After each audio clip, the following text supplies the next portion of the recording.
خزانہ، جی ہاں، بائبل مقدس ایک خزانہ ہے۔ پاور، ایک ایسی پاور جو ہماری زندگیوں کو چارج کرتی ہے، ہمیں ہمیشہ کی زندگی کی راہ پر لے کر جاتی ہے۔ سم 119 یعنی زبور 119 آیت 105 میں داؤد نبی کہتے ہیں، تیرا کلام میرے قدموں کے لیے چراغ اور میری راہ کے لیے روشنی ہے۔ آمین۔ جیسے رات کے اندھیرے میں ہمیں کسی چراغ، کسی ٹارچ کی ضرورت ہوتی ہے، ویسے ہی ہماری زندگی بنا خدا کے کلام کے اندھیروں میں ہے۔ ہمیں اپنی زندگی کے اندھیروں کو دور کرنے کے لیے ایک چراغ یعنی بائبل مقدس کی ضرورت ہے، جو خدا کا کلام ہے اور زندگی بخش کلام ہے۔ میرے عزیزوں، کیا کلام مقدس کو ڈراز میں، کبرز میں اور اونچی جگہوں پر رکھنے سے ہمیں ہمیشہ کی زندگی ملے گی؟ نہیں۔ اس زندگی کی کتاب کو کھانے اور پینے سے، یعنی ہر روز پڑھنے اور اس پر عمل کرنے سے، یہ روح کی غذا ہے ہماری روحانی زندگی بچانے اور بحال کرنے کے لیے۔ یہ ہر گھر کے ہر فرد کی ضرورت ہے۔ گھر کے ایک فرد کی ڈیوٹی نہیں کہ پاپا یا ماما، بھائی یا بہن پڑھتی ہے تو ہو گیا۔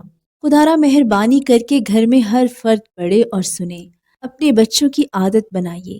3-4 کی کلاسز کے بچوں کو ہی کلام پڑھنا سکھائیے۔ عزیزوں، آپ اپنے بچوں کے لیے کتنی فکر رکھتے ہیں؟ آپ ان کے اچھے کھانے پینے کا، اچھے ڈریسز کا، اچھی ایجوکیشن کا کتنا خیال رکھتے ہیں؟ آپ نہیں چاہتے کہ آپ کا بچہ کسی بھی طرح سے پیچھے رہ جائے۔ جب آپ اس دنیا کی چیزوں سے اپنے بچے کو محروم نہیں رکھنا چاہتے، تو ہمیشہ کی زندگی کے لیے اتنی لاپرواہی کیوں؟ آپ یا آپ کے بچے کسی بھی ڈیزگنیشن پر پہنچ جائیں، ڈاکٹر، ایڈوکیٹ، انجینئر، کچھ بھی بن جائیں، اگر آپ کلام نہیں پڑھتے تو کچھ فائدہ نہیں، کیونکہ آپ خدا کے کلام سے ناواقف ہیں۔ بچپن ہی سے بچوں کو کلام پڑھنے کی عادت ڈالیے، تاکہ لڑک پن میں ہی وہ کلام کو پڑھنا اور اس پر عمل کرنا سیکھ جائیں۔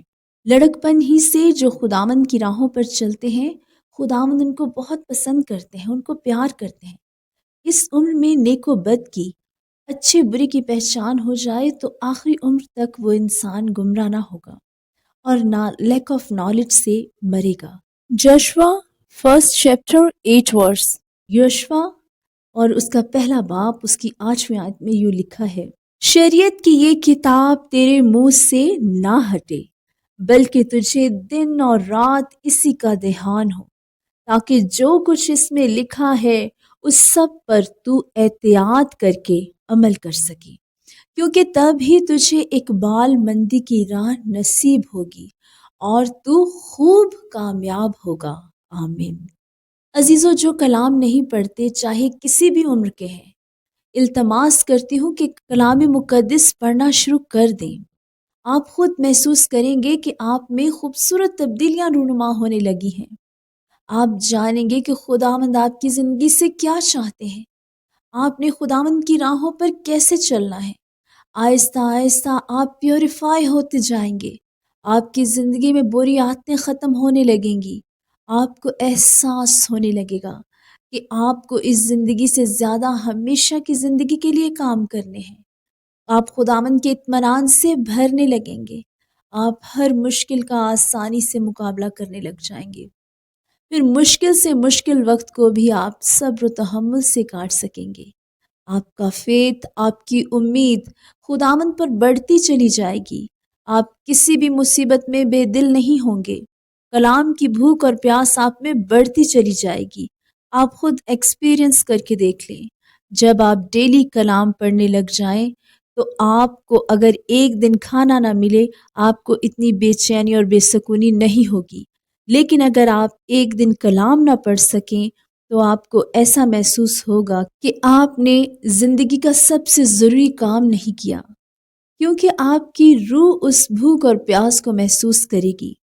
ماں باپ کا فرض ہے کہ اپنی بہت سی مصروفیات میں سے جو آپ دنیا کے کاموں کے لیے کر رہے ہیں، کچھ وقت اپنے بچوں کو ساتھ بٹھا کر کلام پڑھنا سکھائیں۔ اگر آپ پڑھے لکھے نہیں ہیں تو موبائل سے بہت سی ویڈیوز آپ کو بآسانی مل جائے گی۔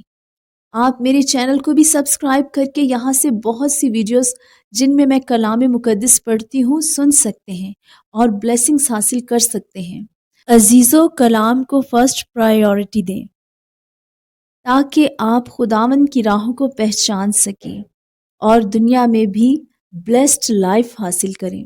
جب تک آپ زندہ ہیں زندگی آپ کے کنٹرول میں ہے، اس کنٹرول کو آپ یسوع مسیح کے ہینڈ اوور کر دیں۔ پولس رسول کا خط رومیو کے نام 10 باب 17ویں آیت۔ Epistle of Paul to Roman 10 chapter 17 verse. بس ایمان سننے سے پیدا ہوتا ہے اور سننا مسیح کے کلام سے۔ آمین۔ ایمان کس سے پیدا ہوتا ہے؟ سننے سے۔ اور کہاں سے سننا ہے؟ مسیح کے کلام سے سننا ہے۔ تبھی آپ میں ایمان پیدا ہوگا، آپ کی امید جاتی نہیں رہے گی اور آپ خداوند میں بڑھتے چلے جائیں گے۔ Psalm 119:11 ورس۔ داؤد نبی زبور 119 اور اس کی 11ویں آیت میں کہتے ہیں، میں نے تیرے کلام کو اپنے دل میں رکھ لیا ہے تاکہ میں تیرے خلاف گناہ نہ کروں۔ ہم کیسے اپنے آپ کو گناہ سے باز رکھیں گے؟ ہمیں کلام کو پڑھنے سے یہ معلوم ہو گیا کہ ہم جب کلام پڑھیں گے، اور داؤد نبی جو کہتے ہیں میں نے تیرے کلام کو اپنے دل میں رکھ لیا تاکہ میں تیرے خلاف گناہ نہ کروں۔ تو جب ہم کلام کو پڑھتے رہیں گے اور کلام مقدس ہمارے دل میں نقش ہوگا تو پھر ہم گناہ بھی نہیں کریں گے۔ تو کتنا ضروری ہے کلام کو پڑھنا، سننا، تاکہ خدا کا کلام ہمارے دلوں پہ نقش ہو جائے اور ہم پھر گناہ نہ کریں۔ خداوند آپ کو برکت دے، آپ کلام پڑھتے جائیں اور برکتیں پاتے جائیں۔ خداوند کی راہوں پر چلیں۔ اس ویڈیو کو زیادہ سے زیادہ شیئر کریں تاکہ اس ویڈیو کے وسیلہ سے خدا لوگوں کی زندگیوں میں کام کرے۔ خدا کا کلام 2 دھاری تلوار ہے جو نس نس اور گدے گدے میں اتر جاتا ہے۔ سو ہم دعا کرتے ہیں کہ خداوند اس ویڈیو کے تھرو سب کو بہت برکت دے اور اس وسیلہ سے لوگ جو نہیں پڑھتے کلام پڑھنے لگ جائیں اور 30-60 نہیں بلکہ 100 گنا پھل لائے۔ خداوند آپ سب کو برکت دے۔ آمین۔